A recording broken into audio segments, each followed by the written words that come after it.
Level 1 is what we would call subclinical ADHD traits. You're mostly functional. You're probably that friend everyone thinks is super organized, but you often zone out occasionally during meetings or conversations. You might forget your keys or blank out during a conversation, but it doesn't derail your day. You probably just laugh it off, say, "Classic me," and move on. Your brain gets a little foggy now and then, but it still gets the job done. You're the person who occasionally puts milk in the cabinet instead of the fridge, but catches yourself before closing the door. Level 2, the professional procrastinator. Let us call this level the mild ADHD. This is when the little quirks become patterns that you cannot ignore. You procrastinate, not once in a while, but as a lifestyle. Your browser has 47 tabs open because you might need them later. You set reminders and still forget. You've bought 5 planners this year alone, but they all sit unused on your desk, collecting dust. You are always 15 minutes late, not because you do not care, but because time works differently in your brain. To you, 5 minutes somehow equals 20 in the real world. To you, deadlines don't approach, they materialize out of nowhere the night before. Still, you're holding it together. Barely. With a combination of last-minute panic, caffeine, and apologies. Level 3, the detail dodger. Level 3 steps into moderate and attentive territory. You're missing important details that actually matter. Work becomes harder to manage because you read emails 3 times and somehow still miss key information. You daydream during conversations and meetings, then panic when someone asks your opinion. You start loading the dishwasher, get distracted by a speck on the counter, start deep cleaning that area, find an old receipt, decide to organize your finances, and 2 hours later the dishes are still sitting there, untouched. People begin to notice. Friends might call you flaky. Your boss might say you're inconsistent. You start to believe them, wondering if maybe you just don't try hard enough. It's your brain spinning its wheels while going nowhere. Level 4 is where hyperactivity and impulsiveness enter the mix, and things get interesting. You can't sit still during movies. Your leg bouncing could power a small city. You interrupt people without meaning to, because if you don't say the thought right now, it will evaporate forever. You make quick decisions, buying random stuff online at 2 a.m., blurting out exactly what you think during a work meeting, changing weekend plans last minute, and often regretting it immediately after. It's not that you're reckless, it's just that your thoughts move so fast, you act before your internal editor can catch up. You live in a constant state of, "I'll do better next time." By level 5, you're dealing with mild combined type ADHD. That means inattentiveness and hyperactivity are both fully present at your personal party. You're not just distracted, you're also restless. Your home is a museum of half-finished projects. The guitar you were going to learn, the workout program you started last week, the novel you've been writing for 6 years. You bounce between tasks like a pinball, leaving a trail of almost done work behind you.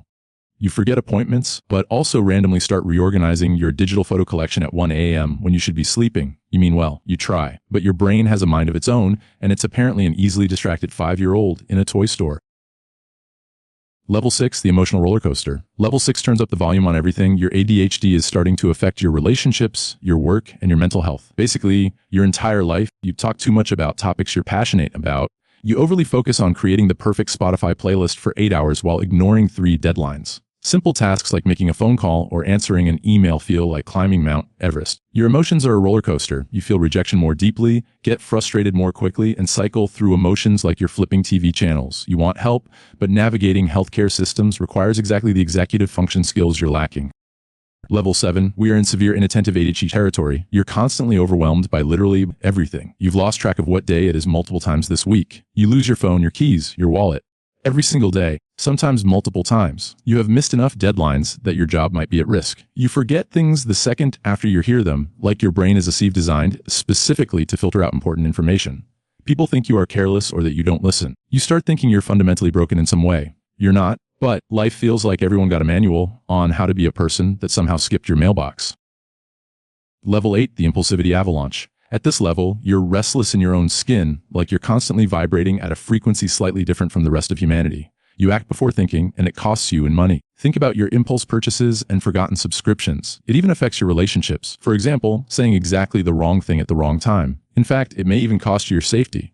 Think speeding tickets, risky behaviors. You might get into arguments, make major life decisions on a whim, or find yourself in situations you never planned to be in. You're not a bad person, you're just caught in a loop of impulse and consequence that feels impossible to break. And it's completely exhausting.